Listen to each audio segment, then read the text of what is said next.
Hi, I'm Mike Gibson. Welcome to Factor 11 Inhibition, a new paradigm in stroke prevention. I'm joined by my good friend and colleague, Manesh Patel. Welcome, Manesh. Thanks, Mike. Excited to do this conversation with you about anticoagulation therapy, and it's where we're going. Well, let's look first where we've been, Manesh. And back, 1940s, heparin. Revolutionary at the time, comes from pigs, still comes from pigs. So that was our first shot at this. And then we had warfarin. The Wisconsin Agricultural Research Firm, developed this as, I hate to say it, as a rat poison. And we've been using that for a long time.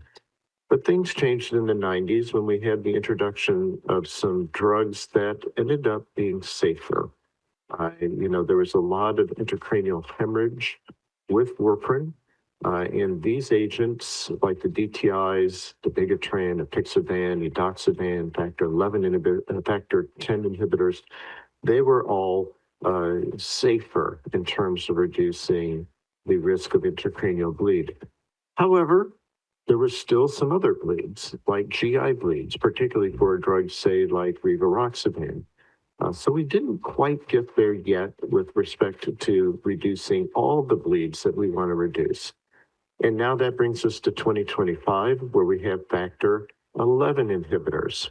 And this is our goal, which is to prevent those ischemic strokes, but also do it safely. And that's why people are actually very excited about this potential new class. So we still have high rates of non-major bleeds. We call it non-major bleeds. I got to say, Manesh, any bleed that happens to me is a major bleed. I think when you talk to a patient, this whole you survived the bleeding event. It wasn't major. No, any bleeding is kind of a major lifestyle issue for patients. So we really want to get that down.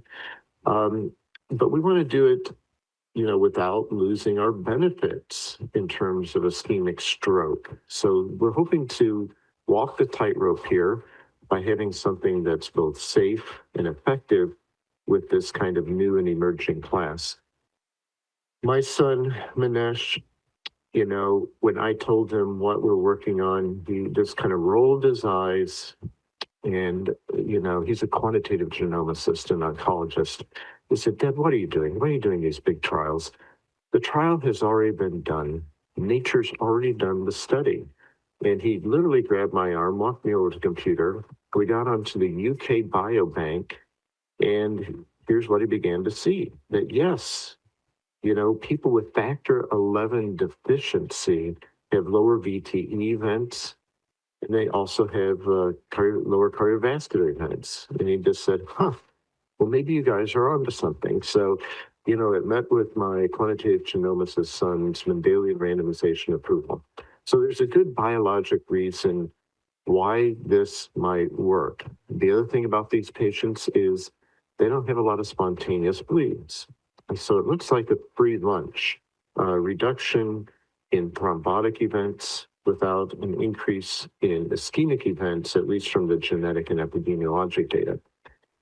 Now, you can have a lot of different factor deficiencies, but if you had to pick one, let's look at the red box. Factor 11 deficiency has the lowest rate of those very severe bleeds. Maybe some bleeding with trauma, but not much in the way of spontaneous bleeds when you have factor 11 deficiency. So that makes it a very attractive deficiency to mimic with our drugs. Now, this is a chart that would make the hematologist's head explode. I mean, I've really kind of melted it down for people like me who went into cardiology. Like me too. To avoid the complexity. I've tried to make it simple. So, look, we got two broad pathways here. There's the bad clots. Those are the ones that form inside your vessels, your arteries and veins. And those are inside the vessel. And that's why we call it the intrinsic pathway, the inside pathway. And some of it's mediated by contact activation when you come in contact with a foreign substance. That foreign substance in arteries tends to be the fatty plaque the fat inside the plaque when you have plaque rupture. So you kick things off, you form a clot. That is where this drug is working. See that red block there? This drug is blocking that positive feedback loop so that when you begin to make thrombin, it feeds back to make more factor 11, 11A. And what we're doing is we're blocking that 11A. So we're blocking the positive feedback loop that causes a burst in clot. Now, let's look over on the other side, the blue side. This is the outside the vessel side, the extrinsic pathway. These are the clots you want. These are the clots that prevent you from bleeding. What you see here is that factor 11 inhibition does not block that pathway. So you can go from 7A to 10A and form a clot in that way without being inhibited by 11. So what we're doing here is we are dislinking the left-hand side from the right-hand side. We're allowing you to continue to form those good clots that prevent bleeding, and we're preventing you from forming the bad clots that prevent life, that clot up the vessel. So that's why we're very excited about this. Now, there's a lot of ways to skin the cat here. There's some anti-scent drugs being developed more and more. This turns off the scent. It turns off the production of factor 11. The other things that we see here, they kind of mop up the floor. If you have a flood, they're inhibiting factor 11 that's already been made. So two kind of different approaches. Aptamers antibodies block the activity of factor 11 floating around in the molecules, as does the small molecules.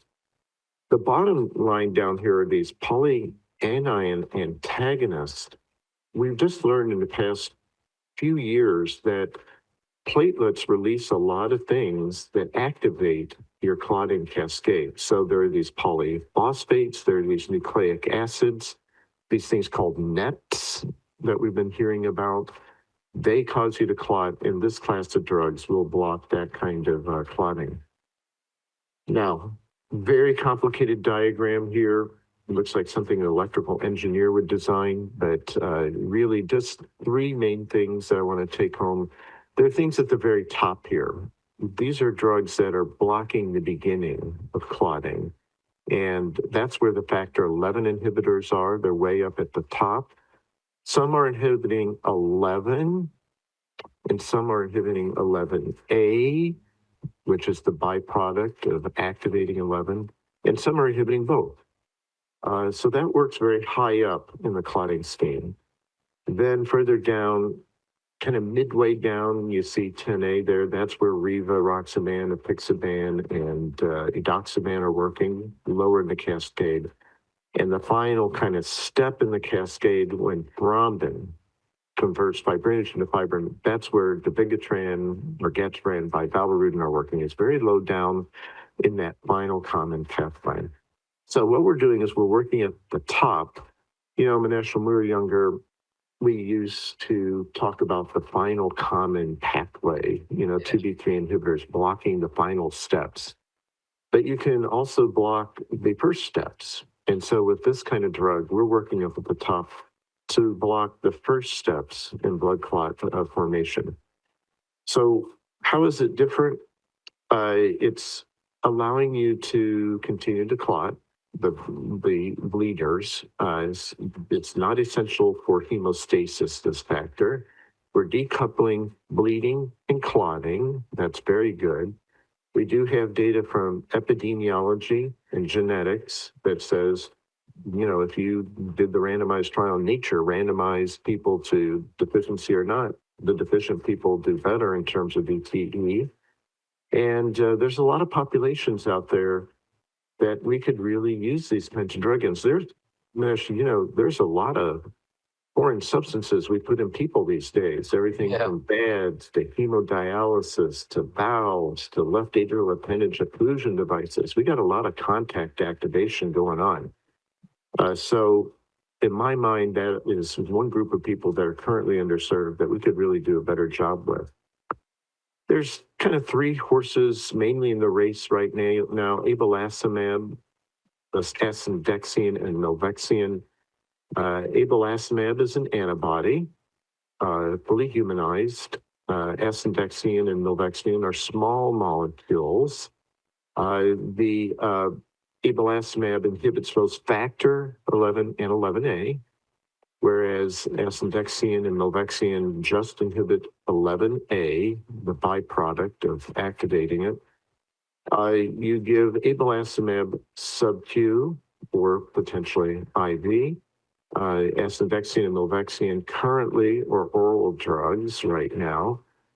With abelacimab, you get it once a month, long half-life. With asundexian, once a day dosing, very convenient. I know I take my meds once a day. With milvexian, it's twice a day. You take another dose at night. Rapid onset for all these, maybe a little more rapid with the orals, but slow offset with the abelacimab. No renal clearance with abelacimab, but a little bit of renal clearance with the small molecules. No drug interactions with abelacimab, a few with the small molecules. So some commonality, but some distinctions in these classes. So what are some of the limitations we're trying to fix here? The standard therapies we're using are underused, I think, because of bleeding risk. The goal here is to use a drug that preserves your hemostasis, but reduces ischemic events. So we hope to have fewer bleeds, less drug-drug interactions. Kidney function is so important, Manesh, in an aging population. We have more and more people with bad kidneys. And, we have to reduce the dose of drugs like apixaban and Riva and edoxaban in those people. So having a drug where we don't have to do that kind of dose reduction would be nice. So I think this is what makes the potential for this class exciting. So we have genetics, we have epidemiology, we have animal studies, all showing us, very positive insights in the potential mechanism and benefits of this class of agents. So, Manesh, we've seen that these factor 11 inhibitors in the earlier trials can reduce bleeding. What patients do you think might benefit the most from factor 11 inhibition? And, if a drug like this gets out into practice, what is the barrier to you adopting something out there? It's a great question, Mike, and hopefully, the barriers will change. We won't have the same barriers we've had in the past where we've seen a 5, 10, often 15-year lag between something being proven and more than 50% of people using them. In part, it is because of things like this where there's a fear of some of the side effects or safety issues that might expect. This isn't really a side effect as much as a balance, as we've highlighted. I think, there's still a huge opportunity, as we've discussed, in people that are either scared and not taking this or failing, right? And they're failing because they tried it and they bled and they stopped, or they underdosed, or they're not getting maximum opportunity to take the right one. So for me, there's still quite a few people in our practice where the balance, as we've highlighted before, isn't perfect, and they're a little bit more on the risk of bleeding. Those are the elderly, the renal dysfunction patients, the patients that we're thinking about for these devices for atrial fibrillation, the patients that might have had a stroke or a bleed in the past where they're not sufficiently treated with the current therapies. Really tough, isn't it, Manesh? I mean, in trials, someone gets in a trial and in practice says, well, nothing's happening. I guess I don't need the drug. Or if something happens, they said, well, the drug didn't work. I don't need the drug. Or I bled. And boy, I don't need the drug. So it's, getting people to take drugs is a big challenge. And it's not just the big bleeds, right? I mean, if you're an elderly woman and you start to have some nosebleeds or bruising, there's a tendency to say, well, I got 12 medicines I'm taking here. I don't know which one it is. I don't like that. That blue one is big. I'm going to stop the blue one and the yellow one. Yeah. And, based upon color and size, they stop their medicines. The next thing you know, they've fallen off the track of evidence-based medicine. So bleeding doesn't, it's not like bleeding is directly killing you. It's, the Roberta Flack thing, it's killing me softly. You're taking away all of these other medicines that were actually, working together to save your life. So it's complicated. Now, let's wrap up here. So the mechanism is a new approach for factor 11. It targets clotting while remaining you to be free of bleeds. So far, in animal studies, genetics, epidemiology, small trials, even big trials like one you led, look safe. But the big question is going to be efficacy. Are we going to preserve the effectiveness of what we've grown used to over the years? And that's why we're doing all these big phase 3 trials. So when we look more and more into this residual stroke risk, Manesh, how do you talk to patients about the benefits here, particularly people who may look like they're low risk on paper, but may still be vulnerable to recurrent events? Yeah, thanks, Mike. I mean, I think part of the issue is just explaining risk to people, as you've highlighted, right? 1 or 2 or 3% stroke risk might mean something different to everyone. And so I think the first understanding, and there's a lot of conversation in the world right now about shared decision making, but the way I think about it is sharing information with the patient, understanding their values and wants, and then coming back with a recommendation on the best of our medical knowledge. And often what that means for a lot of individuals who think and feel like, oh, I'm not at risk. This is true for everything from high blood pressure to diabetes to AFib and stroke prevention. Unless you can feel something, you don't realize the underlying risk that exists with it. And so I often start with that sort of concept for people to make sure they understand that when you're thinking about preventive therapies, there's an opportunity there. The second after that is to use some of their own personal features that do increase their risk, even when they may feel or appear low risk. Often that's the persistence or very prevalence of atrial fibrillation. It may be in left atrial appendage that's, or at least left atrial size that's very enlarged. There might be people that also have, I've found a lot of people that have renal dysfunction that also have risks that are not thinking about the other risks.